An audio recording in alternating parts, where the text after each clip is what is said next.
विधानसभा क्षेत्र के हैं वो हम ये चाहते हैं कि 10-15 दिन के अंदर अंदर बीएलए लोग बना दें। तो हमारा बूथ अध्यक्ष बन गया, हमारी बीएलए दूसरा बन जाएगा, हमारा मंडल की कार्यकारिणी बन जाएगी और हमारी ब्लॉक की कार्यकारिणी और जिले की कार्यकारिणी, ये तमाम चीजें हमारे साथ हो जाएंगी।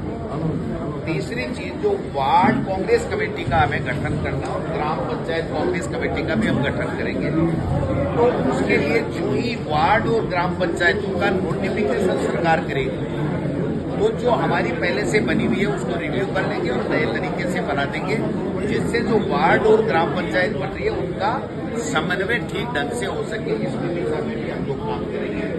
और जो ये सरकार जानबूझ करके, क्योंकि राजीव गांधी जी ने जो संविधान संशोधन 73वां 74वां कर करके जो पंचायती राज के और नगर निकाय के चुनाव हर हाल में विधायक और एमपी की तरह और राज्यसभा के सदस्य की तरह जो 5 साल में होने का संविधान में प्रावधान किया था, उस संविधान के प्रावधान को तोड़ने का काम कर रहे हैं, उस संविधान की अवहेलना कर रहे हैं, अवमानना कर रहे हैं। इसके लिए जिला कांग्रेस कमेटियों की हम सभी जिलों में शीघ्र ही इसी हफ्ता में बैठक कराएंगे।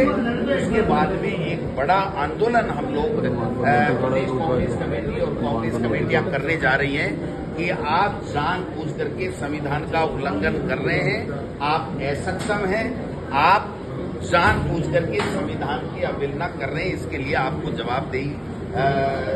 जवाब देना पड़ेगा।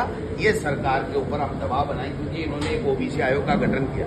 ये 1.5 साल से क्या कर रहे थे साहब? लस्सी पी रहे थे, समोसे खा रहे थे, एक दूसरे से लड़ रहे थे, क्या कर रहे थे? दिल्ली के हाजिरी लगा रहे थे।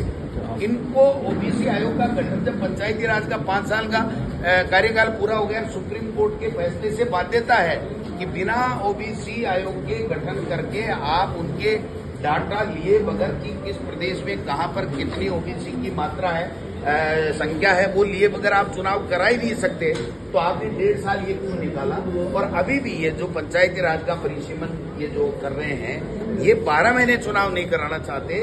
ये चाहते हैं कि हम उल्टा पुल्टा करें, हमारी मर्जी से करें, हाई कोर्ट में मामला उलझे और हम हाई कोर्ट का बहाना लेकर के 12 महीने तक 2027 तक ये भाजपा की सरकार जो संविधान में प्रावधान है उसकी अवहेलना करके ये पंचायत राज का चुनाव नहीं कराना चाहते हैं। क्योंकि पंचायती राज और नगर निकाय अगर मजबूत होगा तो लोग सवाल पूछेंगे जनप्रतिनिधि कि हमारे यहाँ काम क्या किया आपने, 1.5 साल 16 महीने 18 महीने 19 महीने हो गए, आपने काम क्या किया? ये सवाल इनसे नहीं पूछा जाए उन जनप्रतिनिधियों के द्वारा, इसलिए ये पंचायती राज और नगर निकाय के चुनाव नहीं करा रहे। ये हमारा प्रमुख मुद्दा रहेगा। अब आने वाले समय में कांग्रेस पार्टी का बच्चा बूथ, ब्लॉक, मंडल, नगर कांग्रेस, प्रदेश कांग्रेस, जिला कांग्रेस कमेटी, सब जगह हम लोग मीटिंगें करके जनता के जो जनप्रतिनिधि बनना अनिवार्य है संविधान के मुताबिक, उनकी बात करेंगे और इनको एक्सपोज करेंगे कि असक्षम अनिर्णय की कच्ची पर्ची आ गई। उस कच्ची पर्ची ने इस प्रदेश का बेड़ा गर्क कर दिया। इस प्रदेश में विकास नाम की कोई चीज नहीं है, केवल आपसी बुरा कुश्ती ये लोग बात खेल रहे हैं। एक दूसरे को बीजेपी में बीजेपी के नेता नीचा दिखाने की चेष्टाएं कर रहे हैं। मैं समझता हूं कि ये राजस्थान का दुर्भाग्य है कि ऐसे लोगों के हाथ में सत्ता चली गई जो कोई निर्णय लेने में सक्षम नहीं है, जो संविधान को नहीं मानते, जो जनता की समस्याओं का समाधान नहीं कर सकते। ऐसे लोगों के हाथ में सत्ता आ गई, तो इसलिए आंदोलन करने की आवश्यकता है और हमने आज से आगाज कर दिया। इसकी रूपरेखा हम शीघ्र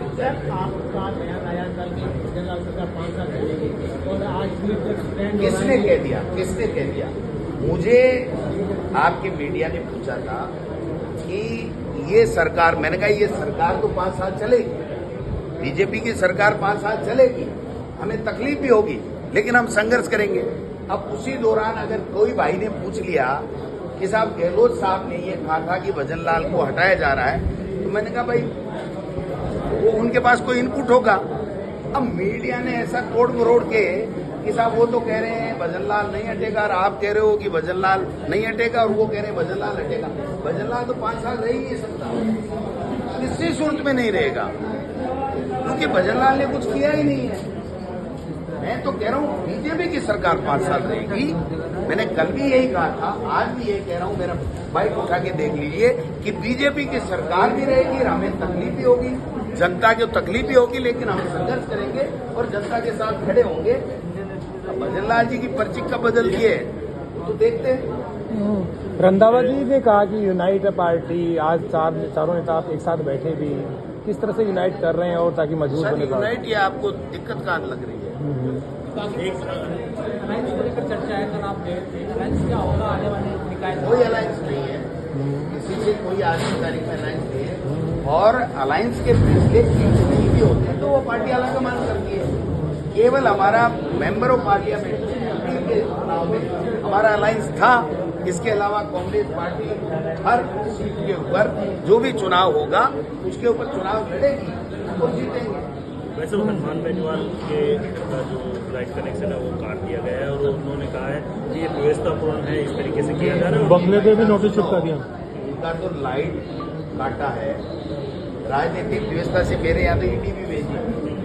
तो ये हम बार बार कहते हैं कि राजनीतिक व्यवस्था पालते हैं, राजनीतिक व्यवस्था से काम करते हैं, टॉर्चर करते हैं, संविधान का उल्लंघन करते हैं, कानून का उल्लंघन करते हैं, सरकार का मिसयूज करते हैं। ये हनुमान बेनीवाल हो, गोविंद डोटासरा हो, चाहे और कोई हो, सबके साथ में करते हैं।